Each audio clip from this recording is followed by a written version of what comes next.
신앙생활을 하는 과정이 쉽지 않는 것을 우리가 현실을 통하여 확인할 수가 있습니다.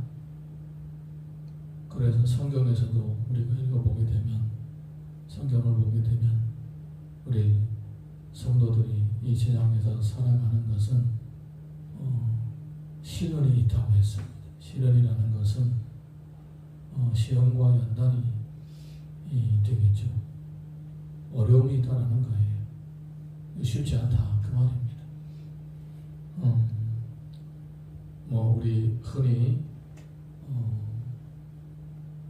서로가 만나서 이렇게 특별히 연말에 만나서 축복할 때에 새해는 비단길만 걷기를 바랍니다. 이런 얘기가 있지만, 그런 얘기들이 그렇게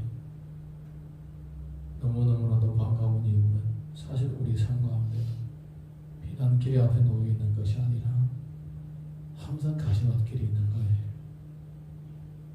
한 20년 전인가 사역을 할 때 어떤 청년이 그런 말을 했습니다. 내가 한국에 와서 한 몇 년 동안 지금까지 크게 기쁘게 웃어본 적이 없다, 이렇게 얘기를 해요. 20살 초반인데 그 얘기를 하더라고요. 그래서 나도 한번 생각해봤어.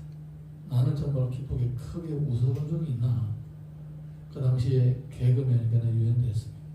개그맨을 볼 때에 크게 웃어본 적이 있고, 생활 가운데서 뭔가 기뻐서 좋아서 크게 웃어본 적이 별로 없었던 것 같아. 참 인생이라는 것이 항상 이 비단길에 놓여 있는 것이 아니라 가시밭길이 기다리고 있는 거예요. 예수님을 믿어도 그렇고 믿지 않아도 그렇고 인생이라는 것은 항상 그렇게 시련이 많습니다. 그러면 예수 믿어도 그렇고 안 믿어도 그렇고 그러면 그냥 안 믿기보다 못한 거 아닌가? 내 멋대로 살고 내 마음대로 살면 되지. 굳이 믿어도 내 인생 가운데 가시밭길 놓고 있는데 그렇게 열심히 신앙생활을 할 이유가 있을까? 이렇게 생각할 수도 있는데 그렇지 않죠. 우리가 하나님을 믿고 또 주님의 인도하심을 따라서 이 시련 가운데서 성경적인 가치관으로 이 모든 내게 주어진 이 시련들, 어려움들, 가시밭길들을 잘 뚫고 나아가게 되면 거기에 칭찬과 상급이 있는 것입니다. 그래서 우리가 가시밭길도 마다하지 않고 믿음으로 살려고 하는 것입니다. 성경을 보게 되면 특별히 성막 안에 있는 많은 기구들과 구조물들을 보게 되면 예수 그리스도의 모습을 드러내고 있다고 했습니다. 그런데 그 예수 그리스도의 모습만 드러내는 것으로 끝나는 것이 아니라 연장선상에서 또한 성도들이 살아가야 할 삶의 모습도 모범으로 보여주는 것입니다. 왜냐하면 예수님은 내 멍에를 메고 내게 배우라 그렇게 말씀하셨고, 자기 십자가를 지고 나를 따르라 그렇게 말씀했습니다. 신앙의 초기이든 그리고 신앙생활을 하는 내내 항상 주님이 모범이 되는 거예요. 그래서 우리가 이 재단의 기구나 구조를 통하여서 예수님의 성품과 사역을 공부하는 동시에 또한 내가 어떻게 신앙생활을 해야 될 것인지 거기에서 해답을 찾을 수가 있는 것입니다. 오늘 본문을 보게 되면 재단을 만드는 모양과 재질에 대해서 또한 자세하게 언급하고 있습니다. 1절에서 3절 먼저 보겠습니다. 1절에서 3절 다 같이 읽습니다. 시작.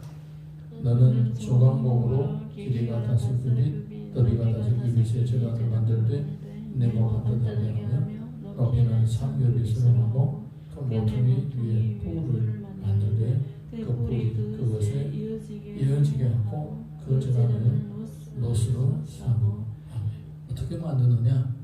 조각목으로. 재질은 다 똑같습니다. 섬소를 이루는 널판이라든가 이런 것들하고, 그리고 떡상을 만들거나 이런 거하고 다 재질이 안에 있는 재질은 똑같아요. 다 조각목으로 합니다. 조각목으로 조각목으로 하는데 바깥에다가 싸는 게 다릅니다. 떡상이라든가 성소를 이루는 그 조각목을 덮는 껍데기하고는 다른 거예요. 떡상이라든가 이 성소에서 직접 사용하고 있는 이 모든 기구들은 전부 다 금으로 하는 거예요. 금으로는 귀중 금속이죠. 생활 일상용품이 아닙니다. 근데 놋은 다릅니다. 놋은 일상생활에서 많이 쓰여지는 거예요. 뭐 숟가락을 만들거나 그릇을 만들거나 아니면 무기를 만들거나 이렇게 일상생활에서 많이 사용되는 놋이에요.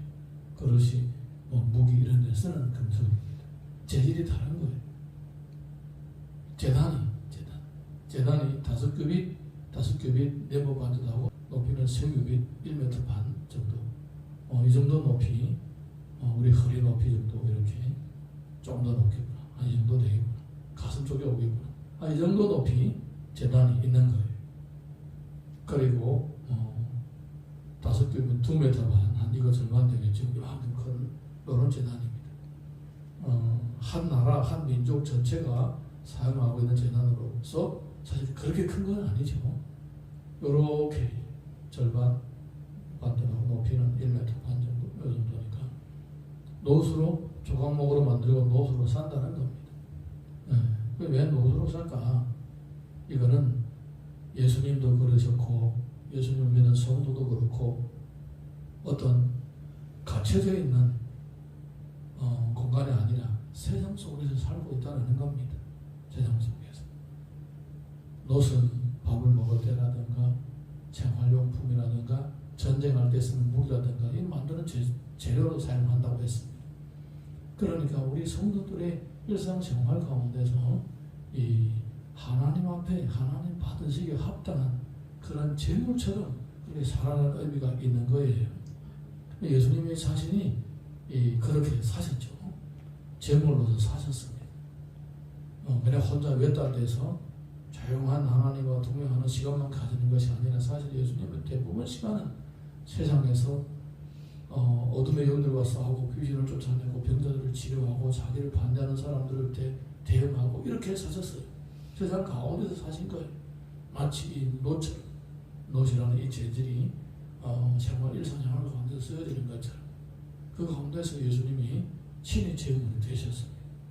그리고 성도들에게도 그렇게 자신 하나님 앞에 꼭 예배 드릴 때만 이런 시간이 아니라 일상생활 가운데서도 산재물로 드리라고 그렇게 성경에서는 가르쳐주고 있습니다. 로마서 12장 1절 보게 되면 그러므로 형제들아 내가 하나님의 모든 자비하심으로 너희를 권하노니 너희 몸을 하나님이 기뻐하시는 거룩한 산재물로 드리라. 이는 너희가 드릴 영적 예배니라. 할렐루야. 우리 생활 시간 관리를 보게 되면 내가 하나님과 단독으로 만나고 기도하고 말씀 읽고 찬양하는 아니면 공동 예배나 집회를 참석하는 이런 시간들을 금 같은 시간, 금쪽 같은 시간이라고 볼 수가 있겠죠. 그럼 일상생활 가운데서 내가 경제 활동하거나 가족들과 같이 여가를 하든가 식사를 하든가 아니면 일을 하든가 아니면 삶 가운데서 시험과 불같은 시험과 싸우고 이런 생활은 놋과 같은 시간 이렇게 우리가 비교할 수가 있겠죠. 대부분 우리가 일상생활 가운데서 살아가고 있기 때문에 일상생활에서 우리가 어떻게 믿음으로 대처하는 것이 더 많은 시간을 차지하고 있는 거예요. 더 사실은 우리와 가까이 있는 거예요. 그래서 이 재단은 성소에 들어가기 전에 이 재단에서 제물을 드리는 거예요. 그리고 이스라엘 민족이라든가 어떤 내지 개인이 하나님 앞에 나왔을 때에 제일 먼저 뭐 하느냐? 재단에서 제사를 드리는 거예요.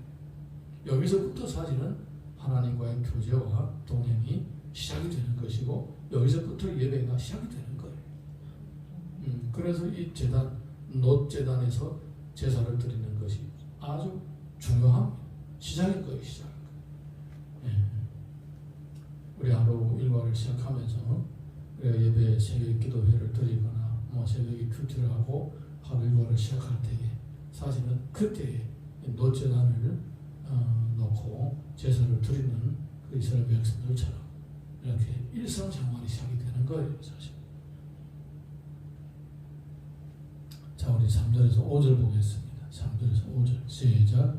재를 담는 통과 부상과 대야와 고기 갈고리와 불 옮기는 그릇을 만들되 제단의 그릇을 다 노수로 만들지며 제단을 위하여 노수로 그물을 만들고 그 위에 모퉁이에 고리 넷을 만들고 그물은 제단 주위 가장자리 아래 곧 제단 절반에 오르게 할지며. 이렇게 그물도 만들고 그리고 기구도 만드는 것입니다. 이 제단을 보게 되면 한 중간쯤에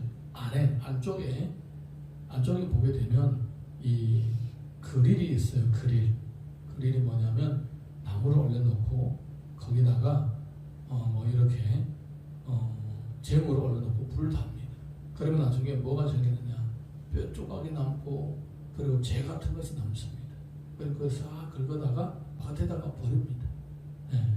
그러니까 여기에서 이 재를 다 제사를 드리고 나머지 찌꺼기를 건사하는 이 기구들하고 그런 것들이 있어요. 그런 걸 끌어모아가지고 같이 던집니다. 진영 바깥에다가 버립니다.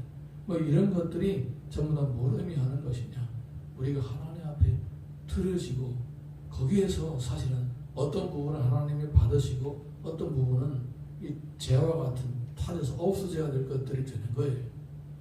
내가 하나님 앞에 하나님을 대면할 때에 내 자신을 돌아보면서 하나님이 받으시는 부분이고 또 마땅히 버려야 될 부분이 있는 거예요. 우리가 예배를 드리면 이런 과정이 사실 필요한 거예요. 예. 하나님 기뻐하시는 부분들을 더 견고하게 하고 하나님이 받으시지 않는 부분은 발견하고 내버리는 죄를 버리듯이 내버리는 이런 과정들이 필요한 거예요.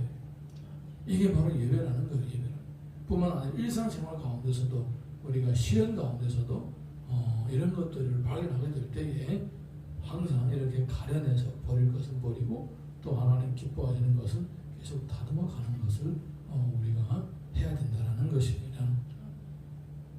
고린도전서 3장 13절에서 15절 보게 되면 각 사람의 공적이 나타날 터인데 그 날이 공적을 밝히리니 이는 불로 나타내고 그 불이 각 사람의 공적이 어떠한 것을 시험할 것입니다.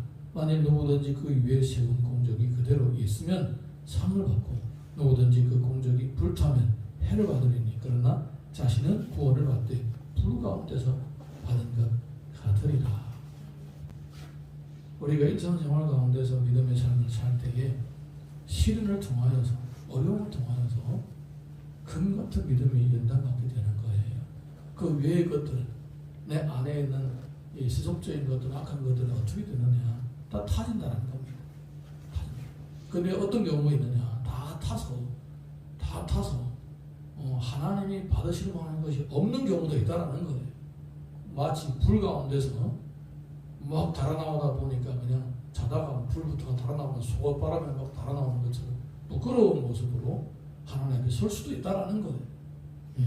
그래서 우리가 매일매일마다 하나님 앞에서 주님 앞에 가서 그때 가가지고 이렇게 하면 다 늦은 거예요. 이 땅에 살아가는 동안에 하나님이 받으시기를 기뻐하시는 모습으로 날마다 자신을 갖고 가게 되는 것입니다. 7절에서 8절 읽어보겠습니다. 시작. 또 그 제단을 위하여 채를 만들되 조각목으로 만들고 노수로 쌀치며 제단 양쪽 고리에 그 채를 꿰어 제단을 매게 할지며 제단은 널판으로 소 입히게 만들 때 산에서 내게 보인 대로 그들이 만들게 하라 하매. 이렇게 채를 만들어서 옮길 때에 어깨에다가 메고 다녀야 되는 것입니다. 다시 말하자면 이것은 시련 가운데서 믿음으로 살아야 될 것은 내 몫인 거예요. 내가 어깨로 짊어져야 되는 거예요. 예수님이 십자가를 짊어지시고 가셨던 것처럼 나도 내게 주어진 십자가를 지고 가야 되는 거예요. 불 가운데서 그 시련을 짊어져야 되는 것은 내 몫입니다. 내가 힘이 필요할 때에 저렇게 기도하면 주님께서 그것을 이길 수 있는 은혜를 주시기는 하지만 내 어깨로 그것을 짊어져야 된다. 그거예요. 오늘 하루도 살아가면서 여전히 피할 수 없는 현실의 시련들과 어려움들이 있을 거예요. 이런 것들을 피해갈 수는 없습니다. 그러므로 우리가 이것을 믿음으로 대처를 하고 이겨나갈 때에 이 불같은 시련과 같은 이런 삶이 오히려 내 믿음을 연단하고 하나님이 기뻐하시고 하나님이 받으실 만한 받으실 만한 것이 무엇인지 더더욱 잘 밝혀지는 그러한 환경으로 또 작용을 할 겁니다. 네, 이런 우리 삶 가운데 있는 시련들은 이런 역할을 하는 거예요. 그러면서 또 내 자신을 점점 더 발견해 나가고 다듬어 나가면서 늘 하나님과 동행하는 산 제물로 드려지는 삶을 살 수 있기를 예수님의 이름으로 축원합니다.